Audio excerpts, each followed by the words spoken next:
ఒక press meet జరిగింది so and so cinema గురించి అడుగుతాను బస్ ఒక్క చిన్న అంటే మీ కమెంట్ ఏంటని తెలుసుకోవడానికి మొన్న ప్రెస్ మీట్ జరిగింది ఒక బిగ్ డైరెక్ట్గా వచ్చి హీ జస్ట్ స్లాబ్ కొట్టినట్టు మాట్లాడారు ఎవరిని సమ్ అదర్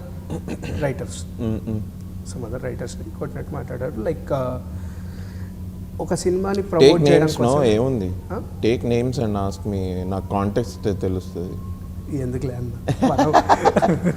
మళ్ళీ నా మీద కోసం సో అలా అని కాదు సో అంటే ఎలా మాట్లాడారంటే ఒక సినిమా థియేటర్లో రిలీజ్ అవ్వకుండానే నచ్చింది రాసేసుకుంటే ఏంటి దానివల్ల యూజ్ ఏంటి మేము సినిమాలు తీసి ఎందుకు అని క్వశ్చన్ మీ దాకా అంటే మీకే ఫేస్ అయితే మీరేం చెప్తారు? జనరల్లీ చాలామంది అవి చూసే సినిమాలకు వెళ్తారు రాసిన. సో నేను బేసిక్గా నేను ఏమంటానంటే all reviews are personal opinions, right? Why can't audience also go and watch the film and come up with their own personal opinion about the film? Exactly.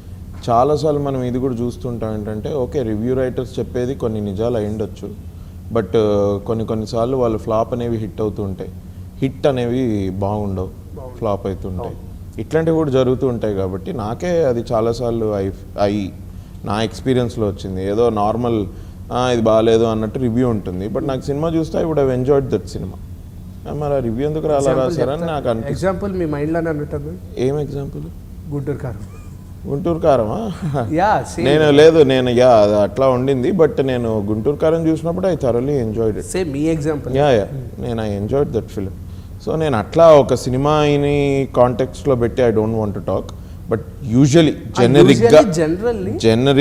Generalise చేసి చెప్పాలి అంటే I would request audiences also to go and watch the film and come up with your own review.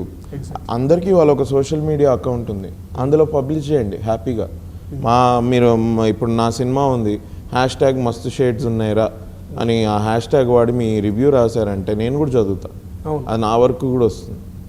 అది ఎవరో professional అయి ఉండొచ్చు, non professional అయి ఉండొచ్చు, any review ఆయనకు అలా అనిపించింది, ఆయన రాశాడు, తప్పులేదు.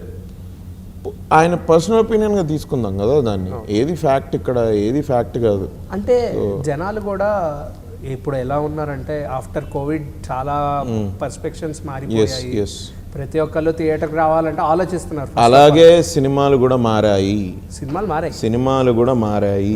ఒట్టి జనం ఒక్కళ్ళే మారలేదు, సినిమా కూడా మారింది. బలగం ఎట్లా హిట్ అయింది, రైటర్ పద్మభూషణ్ ఎలా హిట్ అయింది, మా సినిమా ఎందుకు హిట్ అవ్వకూడదు?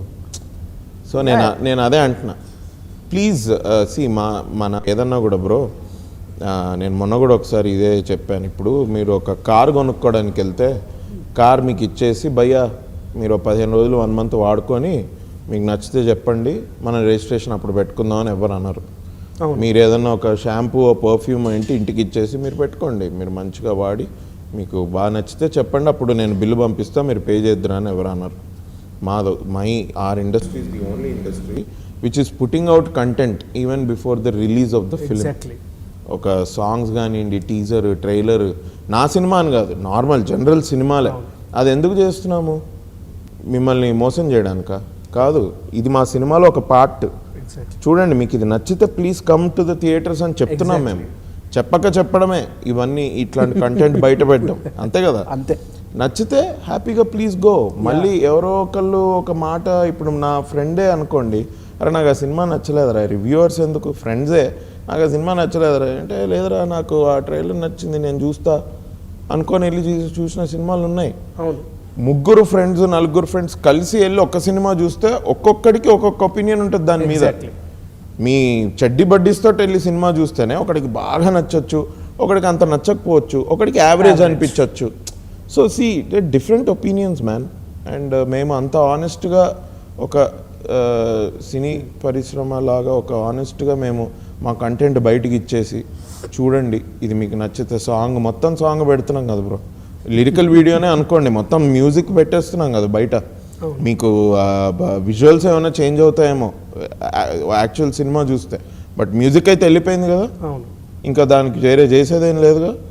అట్లా చూపించి we're trying to show you or we're trying to be honest and we're not saying ఇది బాగుంది నువ్వు తప్పకుండా ఇది చూడు ఇది చూసి తప్పకుండా థియేటర్స్ రాని ఎవడు ఫోర్స్ కూడా చేయట్లేదు ప్లీజ్ నచ్చితే ప్లీజ్ కమ్ అని సో అట్లానే I just want to appeal to the audiences ఏంటి అంటే ఎనీ సినిమా ఏదైనా కానీ టీజర్ చూడండి ట్రైలర్ చూడండి వాళ్ళ సాంగ్ చూడండి మీకు పర్సనల్గా నచ్చితే come to theatres and watch it that's all అన్న okay make your life simple bro don't make it complicated first of all ఈ సోషల్ మీడియా ఈ రివ్యూస్ పక్కకు పెట్టండి సోషల్ మీడియా అన్నదే ఓ పెద్ద నాయిస్ లాగా తయారైపోయింది మనకు అదొక ఎంపవరింగ్ టూల్ లాగా ఉండాలి కానీ ఒకరినొకరు తిట్టుకుంటూ ఒకరినొకరు కిందికి లాక్కుంటూ దానివల్ల ఒక నెగిటివిటీ స్ప్రెడ్ చేసే ఒక మెషినరీ లాగా అది అవ్వకూడదు అది ఆల్రెడీ అలా అయిపోయింది అండ్ ఇది వరకు ఏముండేది అంటే ఫ్యాన్ వార్స్ జరిగేవి